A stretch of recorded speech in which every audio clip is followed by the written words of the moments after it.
Bismillahirrahmanirrahim. Assalamualaikum warahmatullahi wabarakatuh. Perkenalkan, nama saya Hera Handayani. Pada kesempatan kali ini saya akan mempresentasikan hasil LKS non-eksperimen poster yang telah saya buat dengan mengambil mata pelajaran ilmu pengetahuan alam yang bertemakan Ayo Selamatkan Hewan dan Tumbuhan. Materi ini ada di kelas 6 semester 2. Kompetensi dasar yang digunakan ialah membandingkan cara perkembangbiakan hewan dan tumbuhan. Indikator yang digunakan, siswa dapat mengidentifikasi bagaimana cara perkembangbiakan hewan dan tumbuhan. Baik, selanjutnya kita akan mengamati poster yang telah saya lampirkan.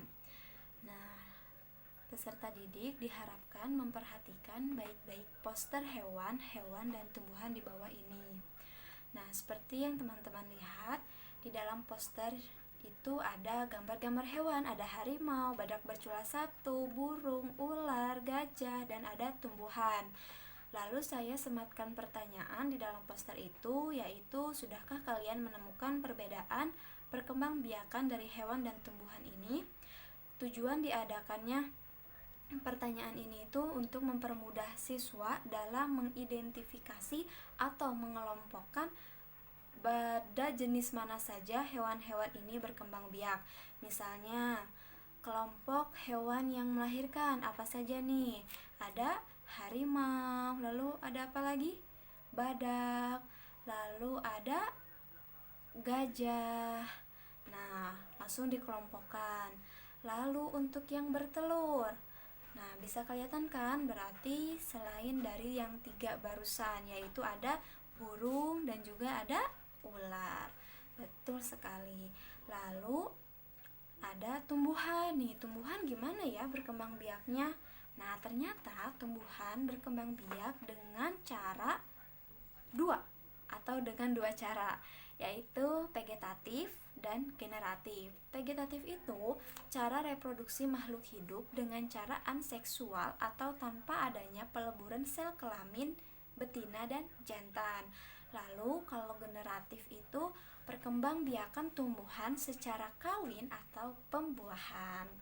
Begitu. Jadi dengan adanya poster ini, mereka langsung bisa mengelompokkan mana saja hewan-hewan yang melahirkan, mana saja hewan-hewan yang bertelur. Baik, selanjutnya yaitu menanya. Jika siswa masih ada yang belum dimengerti dari poster yang telah saya lampirkan, siswa dapat mengajukan masing-masing satu pertanyaan. Namun untuk saat ini saya menampung 2 pertanyaan terlebih dahulu.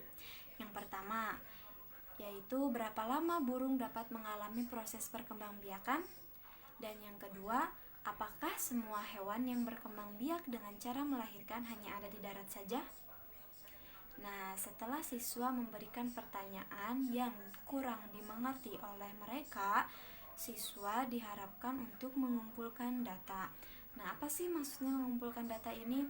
Jadi, siswa itu dianjurkan untuk membaca materi yang berkaitan dari sumber manapun, baik melalui pengamatan, mengamati objek sekitar, atau dengan membaca dari buku yang sudah dijadikan rujukan, seperti dalam buku tema 1 tentang selamatkan makhluk hidup kelas 6. Lalu siswa dapat menjawab pertanyaan-pertanyaan berikut. Nih, langsung ke asosiasi. Pertanyaan yang pertama, apa yang dimaksud dengan perkembangbiakan? Yang kedua, ada berapa jenis perkembangbiakan hewan? Yang ketiga, sebutkan 5 contoh hewan yang berkembang biak dengan cara ovovivipar. Yang keempat, bagaimana tumbuhan melakukan perkembangbiakan? Dan yang kelima, upaya apa yang harus dilakukan agar kita dapat melestarikan hewan dan tumbuhan? Lalu setelah siswa selesai mengisi asosiasi yang telah saya berikan ini, siswa dapat mempresentasikan hasil pengamatan mengenai cara perkembangbiakan hewan dan tumbuhan di depan kelas, dan siswa yang lain diperkenankan untuk bertanya kepada presenter. Nah, sekian teman-teman yang dapat saya sampaikan mengenai penjelasan LKS non-eksperimen poster yang telah saya buat. Mohon maaf atas segala kekurangan dan kehilafannya. Wassalamualaikum warahmatullahi wabarakatuh.